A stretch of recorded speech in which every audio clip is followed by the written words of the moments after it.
मुलायम सिंह यादव के बेटे प्रतीक यादव की संदिग्ध मौत का मामला एनएचआरसी पहुंच गया है। एनजीओ ने एसआईटी जांच, सीसीटीवी सुरक्षित रखने और सीएफएसएल जांच की मांग की है। नमस्कार, मैं हूं आकांक्षा और आप देख रहे हैं न्यूज 18 का डिजिटल प्लेटफॉर्म।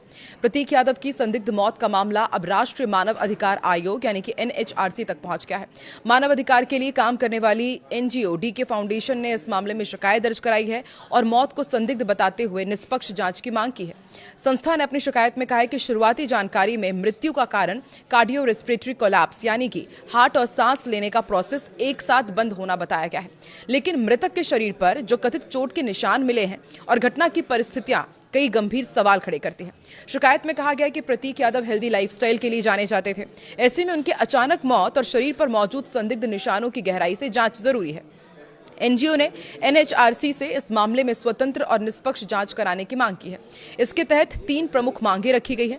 पहली मांग में कहा गया है कि मामले की जांच के लिए तुरंत एक विशेष जांच दल यानी कि एसआईटी का गठन किया जाए।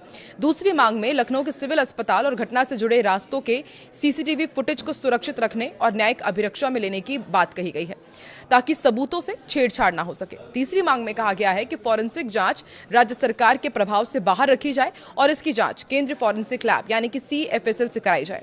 फिलहाल एनएचआरसी की ओर से शिकायत पर क्या कार्रवाई होगी, इसको लेकर आधिकारिक जानकारी सामने नहीं आई है। वहीं मामले को लेकर लोगों के बीच भी कई सवाल उठ रहे हैं। बता दें कि समाजवादी पार्टी के मुखिया अखिलेश यादव के भाई और भाजपा महिला नेता अपर्णा यादव के पति प्रतीक यादव का गुरुवार को दोपहर में अंतिम संस्कार किया गया। प्रतीक यादव के ससुर अरविंद सिंह बिष्ट ने उन्हें मुखाग्नि दी। इस दौरान बैकुंठ धाम भैंसाकुंड शमशान घाट पर प्रतीक के चाहने वाले और समाजवादी पार्टी के समर्थक मौजूद रहे। अंतिम संस्कार के दौरान हर किसी की आंखें नम थी। सभी ने नम आंखों से प्रतीक को अंतिम विदाई दी। उनके पार्थिव शरीर को धर्मेंद्र यादव और शिवपाल यादव के बेटे आदित्य यादव ने कंधा दिया। प्रतीक यादव की अंतिम यात्रा में हुजूम उमड़ा हुआ था। गाड़ियों का बड़ा काफिला पहुंचा हुआ था। बता दें कि प्रतीक यादव का बीते बुधवार को निधन हो गया था। इसके बाद उनका पोस्टमार्टम कराया गया, फिर उनके शव को अंतिम दर्शन के लिए घर पर रखा गया था।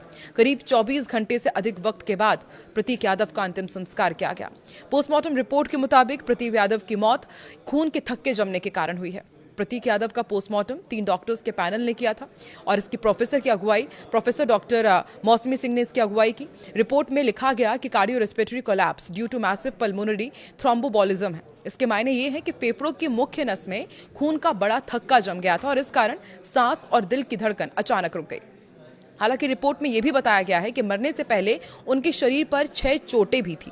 रिपोर्ट में कहा गया कि प्रतीक यादव के सीने में, दाहिने हाथ के ऊपरी और निचले हिस्से में 3 जगह चोट लगी थी। वहीं कोहनी और बाई कलाई में भी चोट के निशान थे। प्रतीक यादव के दिल और खून के थक्के को आगे जांच के लिए संरक्षित कर लिया गया है। शरीर के विसरा को भी आगे जांच के लिए सुरक्षित रखा गया है। प्रतीक यादव को बुधवार को लखनऊ के सिविल अस्पताल लाया गया था। सिविल अस्पताल ने कहा था कि प्रतीक यादव को मृत अवस्था में लाया गया था। प्रतीक यादव को बुधवार सुबह 5:55 में मृत अवस्था में लाया गया और पुलिस को सूचना दी गई। उसके बाद पुलिस ने बॉडी का पंचनामा कर पोस्टमार्टम के लिए भेज दिया। इसके बाद ही मौत के कारण का पता चला। प्रतीक यादव की मौत को कुछ लोग संदिग्ध मान रहे हैं। सोशल मीडिया पर प्रतीक की मौत को लेकर के चर्चाओं का दौर जारी है। प्रतीक यादव के पोस्टमार्टम के दौरान केजीएमयू के बाहर मौजूद समाजवादी पार्टी के लखनऊ मध्य से विधायक रविदास मेहरोत्रा के बयान से इस पहलू पर चर्चा और तेज हो गई। दरअसल रविदास ने मीडिया से कहा कि मुझे नहीं मालूम कि वो परेशान थे, लेकिन उनकी मौत संदिग्ध परिस्थितियों में हुई है, ये मैं जरूर कह सकता हूं। उन्होंने कहा कि सामान्य परिस्थितियों में पोस्टमार्टम नहीं होता है, इसलिए इसकी जांच होनी चाहिए।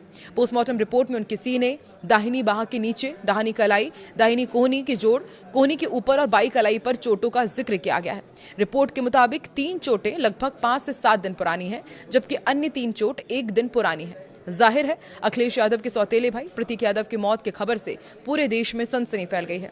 4-5 पुराने जख्म के निशान जरूर हैं। पोस्टमार्टम रिपोर्ट भी ये खुलासा करती है कि उनके फेफड़े में खून के थक्के जमे हुए थे। ऐसे में पूछा जा रहा है कि आखिर प्रतीक यादव के साथ 1 दिन पहले क्या हुआ था। आपको क्या लगता है, क्या संदिग्ध परिस्थितियों में वाकई प्रतीक यादव की मौत हुई है या फिर एक ये सामान्य मौत है? कमेंट सेक्शन में अपनी राय जरूर रखें।